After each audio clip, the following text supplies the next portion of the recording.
Good day, folks. Welcome to this session of the program dealing with managing VAT in your organization. We trust that you're getting some benefit from this. It's not the typical technical tax stuff, but it's what needs to be done to manage tax within organizations. Now, up to now, we have laid the foundation. Now we're going to start doing the hard work. And this is normally where fatigue very quickly sets in, and then everybody wants to go back to looking at sections and all those sort of things in VAT Acts. But this is where you lay the foundation. You just have to get through this, and the foundation will be laid for a long period of time. So what are we looking at? We're looking at how to develop a risk map. If I look at my organization and I want to put a single slide up against the wall and everybody will understand what the risk is or what the risks are, that's where we want to be. And that also demonstrates that you understand the business. So what are those basic steps? Now, the first step is understanding the industry risks, the generic risks that you're faced with. So you can't be a tax manager of an organization that you have no idea whatsoever about the dynamics of that organization. What are the specific things that organization and that industry are facing on a daily basis? Understand that. And then eliminate those that's not applicable to you. So once you have the broad structure, these are the risks, but in our organization, this is not a risk, get rid of that. Develop an organizational specific roadmap, and that flows out of the previous one. So now we have an organization, we have all the main risks, we take out which do not belong, and we have what is left.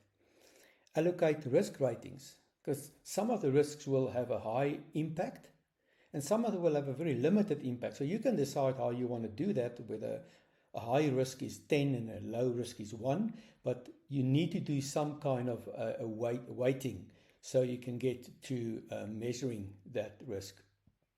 Summarize the risk map. So the best you can summarize this is in a format where a person can look at this with one look and say, yes, that makes sense to me. Implement an action plan after you've prepared the action plan. That's often one of the most difficult things. Now we know all of this, so what are we going to do about this? So develop and implement an action plan and then review that on an annual basis. Now, I don't say review that on a continuous basis, because then it will never get done. It should be part and parcel of an annual process where this document is reviewed afresh and adjustments made where necessary. Okay. If we then look at how do we go about the development of a risk map. Now, there's a very, very, very detailed example in the material that takes you through each and every step with examples and all that, but it's impossible to incorporate that into a little video. So all we're going to do is have a look at what are the main processes, and then you can have a look at the material and see how that fits into your organization. Now, if you start off, what are the main categories of risk? Now, it's probably in registration, tax periods, output tax, input tax, and how do you settle your VAT liability, the administration around that. If you cover those 5 areas, and we've assumed those are the main 5 areas for the purposes of this program. If you cover those main areas, then you would have covered risk in your organization. But you can't work at that high level. You need to bring it down to what does that mean specifically. So all we've done is we've broken down registrations as an example, but it's the breakdown in the material is in detail for all of those other areas as well. Once we've done the primary mapping, we're then in a position to determine where we should focus going forward in terms of where the main risks are. And where those main risks are, you then build capacity, you drill deeper, and understand where the risk sits at the deeper level. Now, this is just an example. So we've taken registration. Firstly, understand the risk. Is there any risk? If there is a risk, what is the worst thing that can happen? If there's really nothing, it is a risk, but it has no potential implications, don't waste your time there, or don't waste unnecessary amounts of time there. And then apply a risk rating, because you have to apply your mind. Nobody else will do that for you. And then you have, these are the potential risks. Risks of non-registration, risks of late registration, risks of a prolonged process which never gets finished, or maybe the risk of not registering the right person. Now that could be a major risk. If you're in an environment where there is a lot of partnering taking on, joint ventures and partnerships, then that's a high risk area within the area of registration, and this should be mapped accordingly. So in the risk map, it will then show as a high risk area. So let's just get a sense of what all of this looks like if you put it on a map, and I'll see how easy that is. Now you've got that. Now we look at 3 areas: input tax, output tax, and payment administration. Those are the 3 main areas in VAT. Where do your risks sit? And there you can see, in terms of the payment, very little. But keep in mind, if you get the payment wrong, then that's an immediate late payment penalty. So that is a high risk. So you still want to deal with that, and you need to be cognizant of that.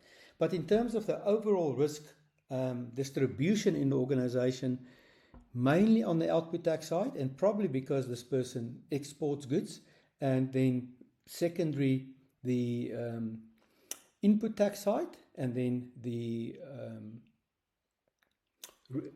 process whereby VAT is settled. But let's now take that. Now that we know that the major risk sits in output tax, let's break that sector down further and look at that. Now there's your split. Where's your biggest risk? It sits in exports of goods and exports of services. You would expect that. That is where your risk sits.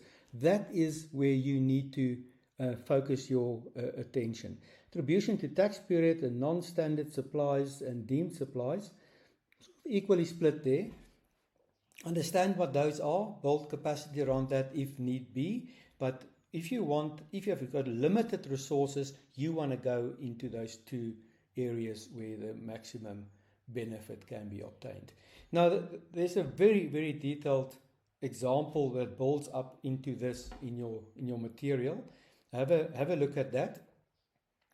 But this gives you a fair idea of how everything fits together and what you ultimately want to achieve.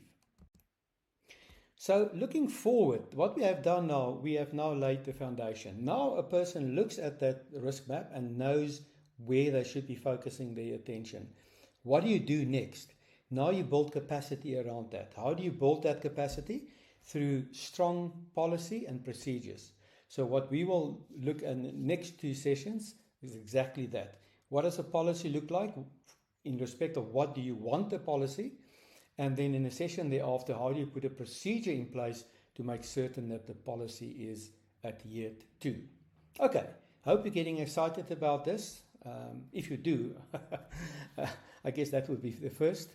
But this is at least gives you some guidance in terms of what your thought processes should be. Hopefully it's of benefit to you, and hopefully I'll see you in the next session.